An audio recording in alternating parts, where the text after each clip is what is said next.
Plant cells share a lot of components with the cells in your body, such as DNA in a nucleus, an endoplasmic reticulum, and ribosomes. However, plants have some original cell components that are different than what's in your cells. For one, plant cells have chloroplasts that help turn light energy into food. In today's lessons, we'll talk about two more structures important to plant cells.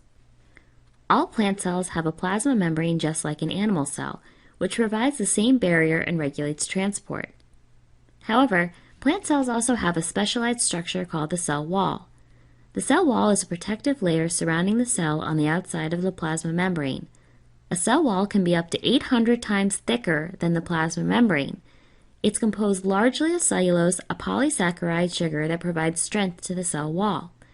If you ever notice how strong the bark of a tree is, that's because this bark is composed of dead cells with really tough cell walls. The cell wall also grows with the cell, getting bigger as the cell gets bigger. Although plants aren't the only organisms with a cell wall, this structure is a characteristic of all plants. The cell wall serves several purposes. Its pupae-like toughness provides great protection, strength, and shape to the cell, helping a plant cell to be both flexible and rigid. Think about a bouquet of roses. The stems are strong enough that you need a sharp knife to cut them, but flexible enough that they fit easily into a beautiful vase. In addition to a cell wall, plant cells also have this very large structure that can take up as much as 80% of the cell's volume. This is called a central vacuole, a large storage compartment in plant cells. What can this vacuole hold? Well, although other non-plant cells can also have vacuoles, plant cells have these characteristically gigantic vacuoles that are largely a storage place for water. While animal cells are around 70% water, plant cells can be 90% full of water, and they need a place to put it. However, in addition to water, a vacuole can also contain food and other nutrients, as well as waste products. The central vacuole can also contain digestive enzymes like those in animal cell lysosomes. A central vacuole can also help maintain a neutral pH in the cell by pumping hydrogen atoms, or protons, from the cytoplasm into the vacuole. What happens if you pump a lot of protons into the vacuole? This makes this plant cell component acidic, which is also similar to a lysosome. So how does the cell wall in the central vacuole relate to those plants you forgot to water? Remember that cells transport water across their cell membranes through this process of osmosis. When you forget to water the plant cells are then in a hypertonic environment, or an environment with less water around them and more solutes.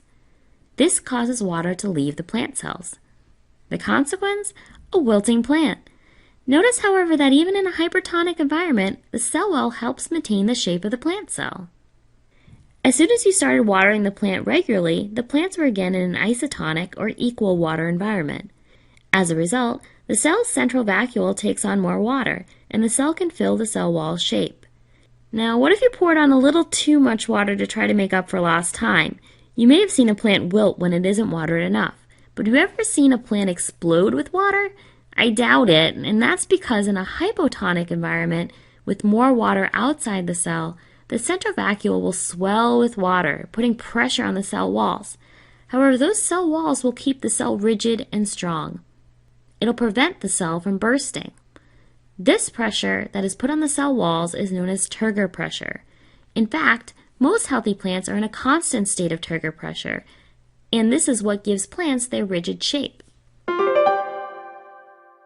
In summary, we've learned more about two important plant cell components today. The first is the cell wall, which is a protective layer surrounding the cell on the outside of the plasma membrane.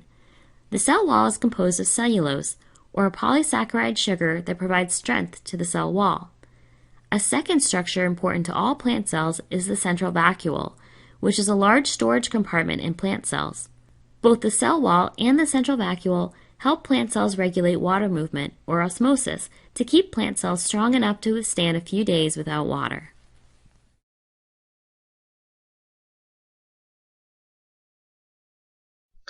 Let's compare an animal cell and a plant cell. Here's what they have in common. Both contain a cell membrane. Both contain cytoplasm.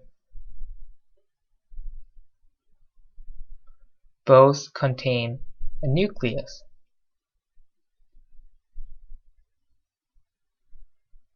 Both contain ribosomes. Both contain ER.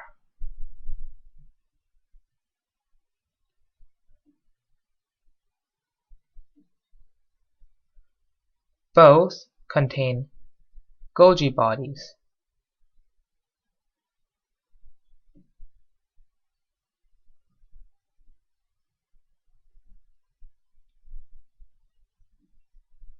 Both contain mitochondria.